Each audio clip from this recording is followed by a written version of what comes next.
Maria Perez-Brown. How are you? What is Nuvo TV? To me, it looks like new VO for like voiceover, but it's probably not. No, it's not. It's Okay. an English language Latino network, Okay. and it's in the United States only. So is this like a learning channel? No, not at all. It's an entertainment channel for Latinos who grow up in America, second and third generation Latinos who consume their media in English. I see. So it's based in New York. It's based in Los Angeles. Has a New York office. Okay, you're based in New York. I'm based in New York. All right, I knew there was a New York in here somewhere. And so how did this start? How long has it been going? It's been around for about 8 years. Right.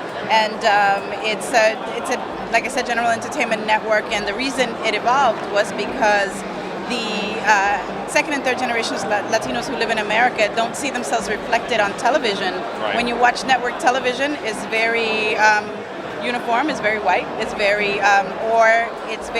grouped by one nationality, and it doesn't reflect the multicultural reality of America. Right. And then when you watch Spanish television, it's television for our parents. It's not television for people who've grown up in this country. We don't watch Spanish television all the time. So when you're here at a show like this, are you looking for content?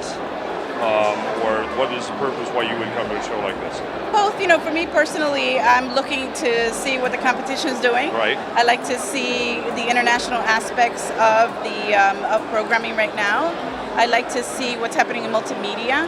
And so if you're working in traditional cable network, it's important to see what's happening in other aspects, other platforms. And this is a good place to exchange information. But I think the best aspect of being at NATPE is to reconnect with old acquaintances. Yes. And especially to network with people that are busy all year long, and you get a chance to connect with them. How often, how many years have you been coming to this show? I've been coming about 5 years. Okay. And over the past 5 years, what have you seen change for the better or worse? Well, it's interesting for me when I saw that it moved from Las Vegas to Miami. Right. It became more international, and I find that there's less people that I work with on network television in terms of making connections. I see them here, but there's less, and it's become more of a Latin America focused market. Again, I'm aware of that, so it doesn't mean that it doesn't cover U.S. I'm just saying that that's what I'm aware, and I see a lot more international aspects to the show. Well, it's interesting because we were speaking with Dick Lippin of the Lippin Group, who actually puts on the media press part of this, and he said in the 25 years of doing this, actually in the 50 years of the event going on, this is the largest attended NATPE ever for the 50th anniversary. Oh, wow. And it's certainly become more of an international show, as you have noted. How much original content do you do at your network? It's about 72%. Okay. And so if someone has a great idea for a show, would they contact the network directly, or how would they get you to consider something for your market? They contact the network directly. A lot of people who have agents tend to submit their materials through the agencies or their attorneys. That's the traditional way of doing it. It protects us and it protects the client as well.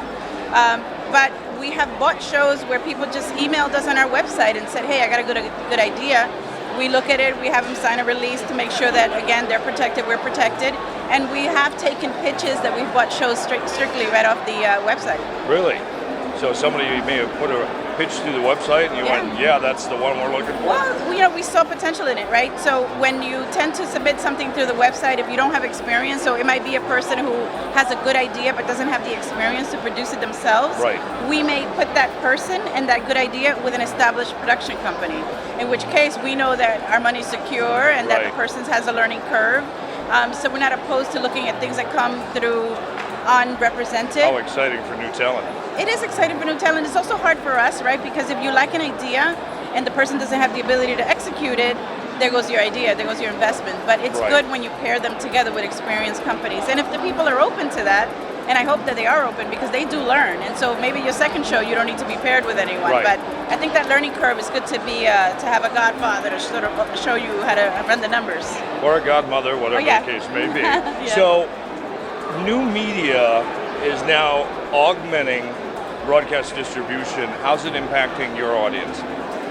My audience is all about new media. I mean, the world that I've always worked in has been with young people, and whether you're talking about children or you're talking about young adults, that's how they communicate. In fact, they're not watching television as much anymore, and to the horror of many cable companies and many distributors, you have to find them where they are. And so any show that you pitch right now has to have a multimedia component to it, has to have a social media component, and you need to be able to find these, you need to be able to have a really organic way of incorporating the web. So it's not just taking your episode summaries and putting them on the web anymore. That's not good enough.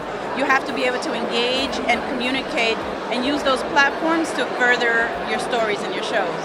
I wish you huge success as you continue on. Thank you very much.